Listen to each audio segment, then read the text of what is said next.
బయటికి వెళ్ళేటప్పుడు సోమవారం కానీ శుక్రవారం నాడు కానీ వెళ్ళండి, మంచి ఫలితాలు సంప్రాప్తిస్తాయి. తదుపరి కర్కాటక రాశి. కర్కాటక రాశి వారికి ఈ వారం అనుకూలంగా ఉంది. విదేశీ ప్రయాణాలు చేయవలసి వస్తుంది. అలాగే ఆధ్యాత్మికంగా దైవ దర్శనాలు ఎక్కువగా చేసుకుంటారు. సోదరిమణులతో ఉన్న విభేదాలు తొలగిపోతాయి. వృత్తి ఉద్యోగాల్లో చెప్పుకోదగిన స్థాయిలో ఏమీ ఉండవు. యథావిధిగా నడుస్తుంది. వ్యాపారంలో రొటేషన్స్ బాగుంటాయి. నూతన వ్యాపారం ప్రారంభించాలని ప్రయత్నం చేస్తారు. అయితే భాగస్వామి సలహాలు సూచనలు తీసుకోకుండా ముందుకు వెళ్ళడం జరుగుతుంది. దానివల్ల కొంత నష్టం వచ్చే అవకాశం గోచరిస్తుంది. డాక్యుమెంట్ విషయంలో జాగ్రత్తగా ఉండాలి. హౌసింగ్ లోన్, క్రెడిట్ కార్డ్, అలాగే ఇప్పుడు జరుగుతున్న మోసాలకి ఫోన్పే, జీపే ఎవరో ఫోన్ చేసి నీకు ఇలా వచ్చిందండి అలా వచ్చిందని అలా మోసపోయే అవకాశం ఉంది. వాటి విషయంలో కొంచెం జాగ్రత్తలు తీసుకోవాలి. నూతన గృహం కోసం అప్పు చేయాల్సిన పరిస్థితి వస్తుంది. ఉన్న హౌసింగ్ లోన్ పాతది ఏదవుతుందో తీర్చి కొత్త లోను ప్రయత్నం చేస్తారు. అలాగే వాహనం కొనాలని చూస్తారు. ఈ వారం వాహన యోగం ఉంది. అలాగే ఏదైనా ఒక కార్యక్రమం తలపెట్టినప్పుడు నలుగురు సలహాలు సూచనలు తీసుకోవడం, లేదంటే నాకు నేనుగానే చేసుకుని వెళ్ళడం అనేది ఒక రకమైన కోరిక ఏర్పడుతుంది. అయితే మీకు మీరుగా తీసుకున్న నిర్ణయాలు బాగానే ఉంటాయి, కాకపోతే అది అందరికీ ఆమోదకరంగా ఉండదు. కాబట్టి నలుగురితోని చర్చించి ఒక బాటలో వెళ్ళడం అనేది చెప్పదగినది.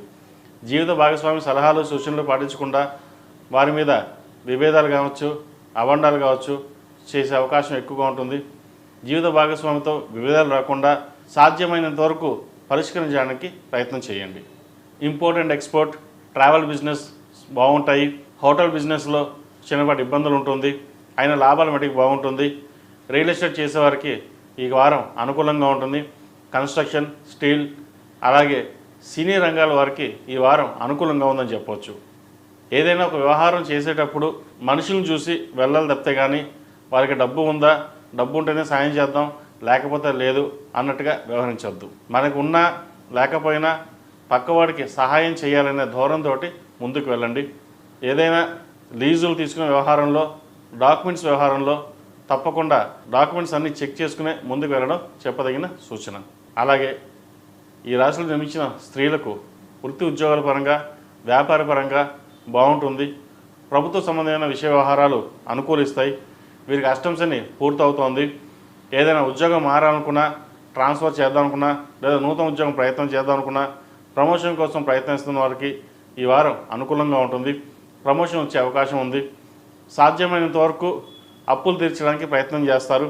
కొత్త అప్పులు చేయకుండా ఉన్న వాటిని తీర్చి ప్రశాంతంగా ఉండాలి అనే యోచన చేస్తారు. ఇది మంచి సమయం అని చెప్పచ్చు. ఇది మంచి విషయం అని కూడా చెప్పవచ్చు. అనుకోని ధనం చేతికి అందుతుంది. దానిని అప్పు తీర్చే ప్రయత్నం చేయడం ఎంతో మేలు. అలాగే వ్యాపారాభివృద్ధి కోసం కొంత పెట్టుబడిని అప్పు చేసి చేయవలసిన పరిస్థితి గోచరిస్తోంది. లేదా భాగస్వాముల్ని చేసుకుని ముందుకు వెళ్ళాలనే యోచన చేస్తారు. అప్పు చేయకుండా భాగస్వామిని తీసుకుని ముందుకు వెళ్ళినట్లయితే మేలు జరుగుతుంది. లేకపోతే ఉన్న బిజినెస్లో ఇబ్బందులు, కొత్తగా వచ్చే బిజినెస్లో ఇబ్బందులు ఉండే అవకాశం గోచరిస్తుంది. విద్యార్థులకు కాలం అనుకూలంగా ఉంది. ఇది పరీక్షా సమయం కాబట్టి ప్రతి విషయాన్ని అందరికీ ప్రతి రాశిలోనూ ఇదే చెప్తున్నాను. సమయానుకూలంగా వెళ్ళాలి, చదువు నెగ్లెక్ట్ చేయొద్దు అని.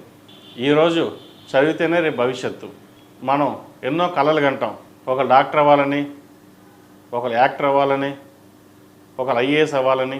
అయితే కన్న కళలకిను ప్రస్తుతం సమాజంలో జీవిస్తున్న విధానానికి డిఫరెంట్గా ఉంటుంది. గురుగారు ప్రతి రాశి వారికి చదువుకోండి అని చెప్తున్నారు అని అనుకోవచ్చు. కానీ ఈరోజు చదువుకుంటేనే రేపు ఏమైనా అవ్వగలం. ఒక ఐఏఎస్ అవ్వాలన్నా, ఒక ఐపీఎస్ అవ్వాలన్నా, ఆఖరికి మన ఒక గవర్నమెంట్ జాబ్లో ప్యూన్ అవ్వాలన్నా మినిమం క్వాలిఫికేషన్స్ ఉండాలి. ప్రభుత్వ ఉద్యోగం కోసం ప్రయత్నిస్తున్న వారికి గట్టిగా ప్రయత్నం చేయండి. ప్రభుత్వ ఉద్యోగం అనేది ఈ రోజుల్లో సాఫ్ట్వేర్ ఉద్యోగానికి దానికి దీనికి సమానమే కదా అని అనుకుంటారు. ఎంతైనా సరే ప్రభుత్వ ఉద్యోగమే, సాఫ్ట్వేరే, ప్రైవేటే. కానీ గవర్నమెంట్ ఉద్యోగం కోసం ప్రయత్నిస్తున్న వారికి గట్టిగా ప్రయత్నం చేయండి. వచ్చే అవకాశాలు ఎక్కువగా ఉన్నాయి. ఈ రాశిలో జన్మించిన స్త్రీలకు ఈ వృత్తి ఉద్యోగాల పరంగా, వ్యాపార పరంగా సానుకూలమైన పరిస్థితులు గోచరిస్తున్నప్పటికీ ఆరోగ్యరీత్యా కొన్ని జాగ్రత్తలు తీసుకోవాలి. వృత్తి ఉద్యోగాల్లో చెప్పుకోదగిన స్థాయిలో ఇబ్బందులు ఏమి ఏర్పడవు. నలుగురిలోనూ మీకంటూ పేరు ప్రఖ్యాతలు వస్తాయి. అయితే ధనం విషయంలో, వ్యయ విషయంలో జాగ్రత్తలు తీసుకోవాలి. సంతానం పట్ల కొన్ని జాగ్రత్తలు తీసుకోవాలి. చెడు మార్గాలు వెళ్ళే అవకాశాలు గోచరిస్తోంది. ఫోన్లకి, సోషల్ మీడియాకి ఎంత దూరంగా ఉంచితే అంత మంచిది. ప్రతిరోజు ప్రతినిత్యం పిల్లల చేత దక్షిణామూర్తి స్తోత్రాన్ని పఠించడం, దక్షిణామూర్తి రూపు మెడలో వేయడం చెప్పదగిన సూచన. ఈ రాశిలో జన్మించిన వారికి ప్రతిరోజు ప్రతినిత్యం ఓం నమో నారాయణ ఒత్తులతో దీపారాధన, కరుంగులి మాల మెడలో వేయండి. ముఖ్యంగా పిల్లలకి, ఉద్యోగస్తులకి, పెద్దవాళ్ళు, బయట వాళ్ళకి వెళ్ళేవారికి కరుంగులి మాల మెడలో వేయండి. నరదిష్టి అధికంగా ఉంది. దానివల్ల కొంతమేర నరదిష్టి తగ్గే అవకాశం గోచరిస్తుంది.